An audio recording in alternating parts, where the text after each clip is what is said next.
In the world of chartered accountants, the art of report writing is a vital skill. How can we craft messages that resonate in audit and assurance practice? Through clear, impactful communication. Short, punchy lines interwoven with deeper explanations guide our journey. No excess words, just a smooth flow of ideas. Dive into clusters of 2 to 3 mini beats for richer insights. Active voice and vivid verbs paint a vivid picture. Remember, the goal is to engage and enlighten. So, let's sharpen our writing skills and master the art of effective communication in the world of audit and assurance. Welcome to our course overview. Today, we dive into the essentials of professional reporting. From crafting impactful executive summaries to structuring clear audit findings and actionable recommendations, we'll equip you with the skills to drive real organizational improvement. By mastering risk rating systems, you'll learn how to effectively communicate risk levels to prioritize management attention. By the end, you'll wield the power of persuasive writing to influence critical business decisions. Let's embark on this journey together. Why does report writing matter in accounting? Your technical expertise as a chartered accountant is only as powerful as your ability to communicate it effectively. Reports serve as your key tool to influence decisions, drive change, and showcase your professional value.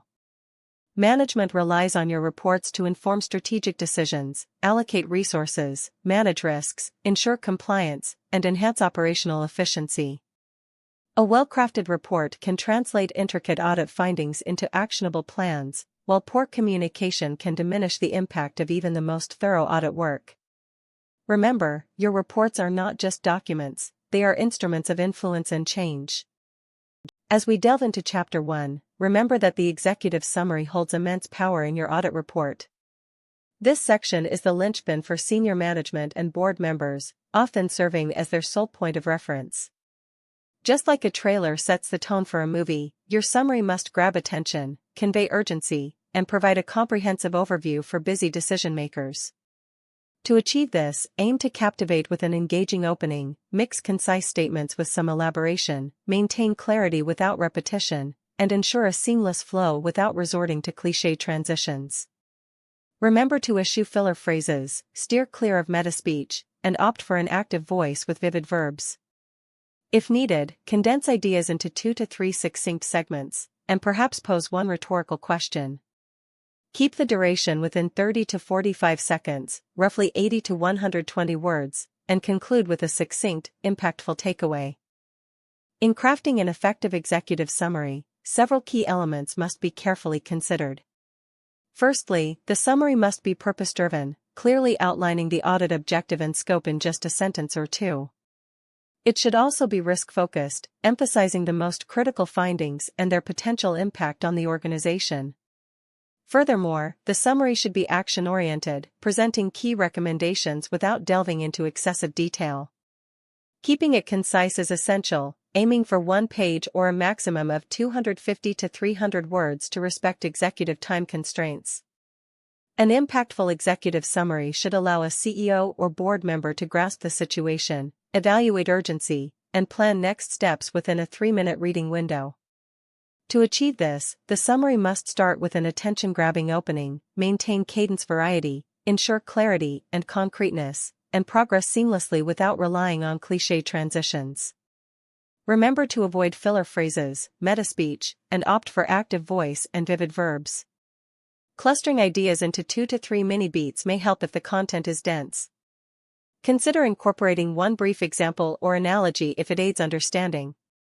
Aim for a spoken length of 30 to 45 seconds, ending with a succinct one-sentence takeaway. Ever wonder how to structure a powerful executive summary? Let's dive in. Our audit objective and scope set the stage, revealing what we reviewed and why. Our overall assessment delivers a high-level opinion. Then, key findings emerge, 2 to 4 critical issues with impactful statements. Primary recommendations follow, outlining necessary actions. Management's commitment to remediate is acknowledged. In essence, the structure flows seamlessly, guiding us from context to action, ensuring no critical detail is overlooked. In the world of auditing, the difference between an ineffective summary and an impactful one can be monumental. Picture this: a lackluster overview that merely scratches the surface versus a powerful narrative that uncovers high-risk gaps, exposing the organization to fraud and financial loss. Imagine identifying $2.4 million in annual spend without proper approvals and $75,000 in lost discounts due to late payments. This calls for urgent action, implementing a 3-tier approval matrix and automated payment scheduling to safeguard against these risks. Quantifying the financial impact, specifying risk levels, and offering actionable recommendations are key. It's about clarity, urgency, and precision. Make your recommendations count, seize the opportunity to steer the ship away from troubled waters. In the world of audit reporting, clear and concise findings are the cornerstone of your work. These findings must be precise, backed by evidence, and objective to withstand scrutiny and drive real change. Think of each finding as a story: what you expected, what you discovered, its significance, and the root cause of any discrepancies. Poorly written findings can lead to confusion and resistance, hindering progress. Your aim is to present irrefutable facts that naturally push towards solutions. So, how do you craft findings that demand attention and spark action? Let's dive in. Ever wonder what makes up a comprehensive audit finding? Let's break it down into 5 key components. First, there's the criteria, the standard or policy that should be followed. Next, the condition reveals what's actually happening in reality. Then, we uncover the cause, the root reason for any discrepancies.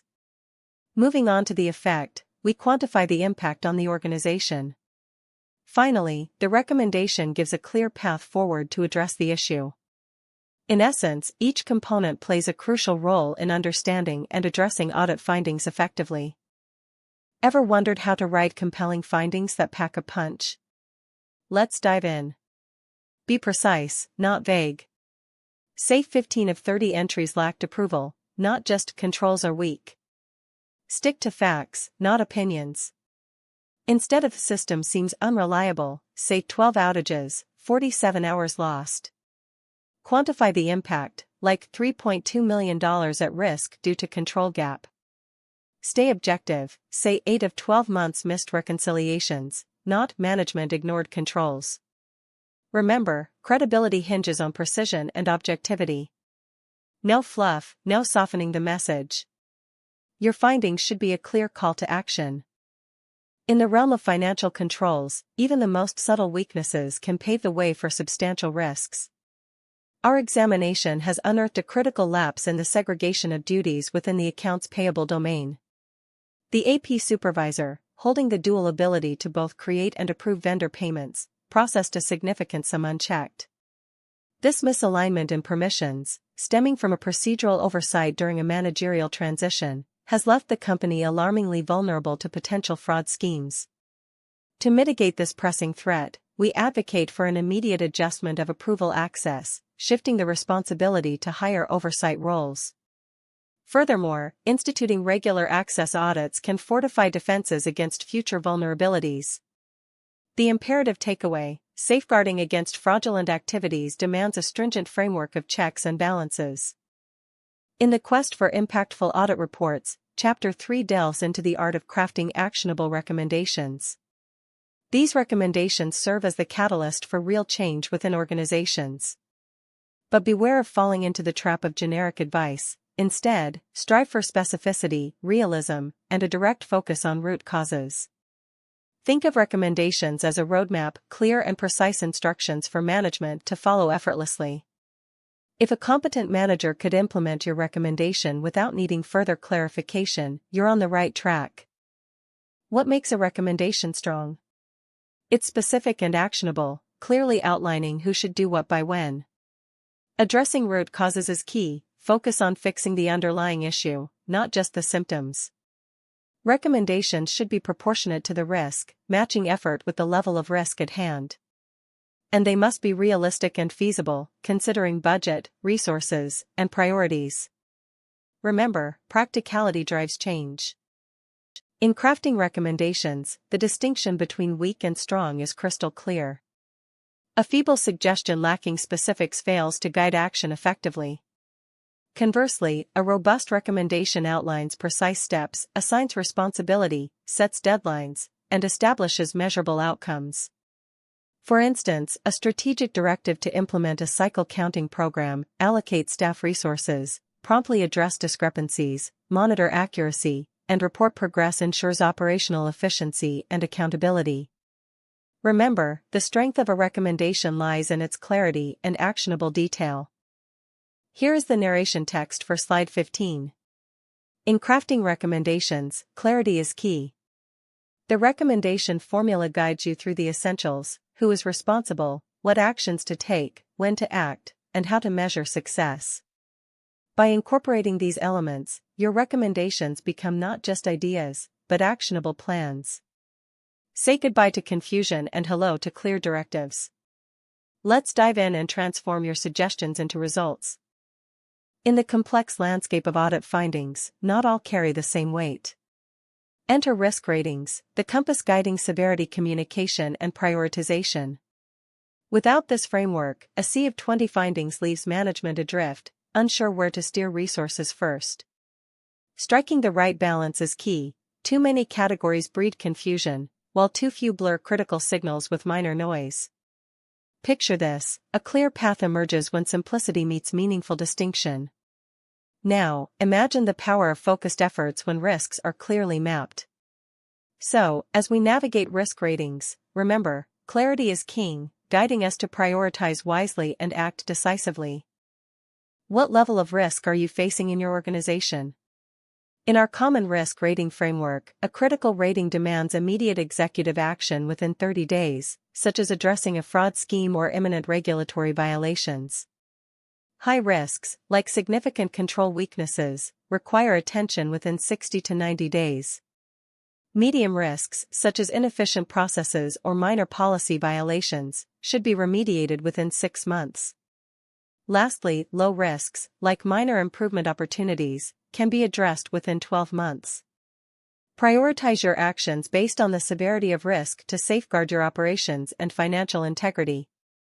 Ever wonder how risk ratings shape decision-making in organizations?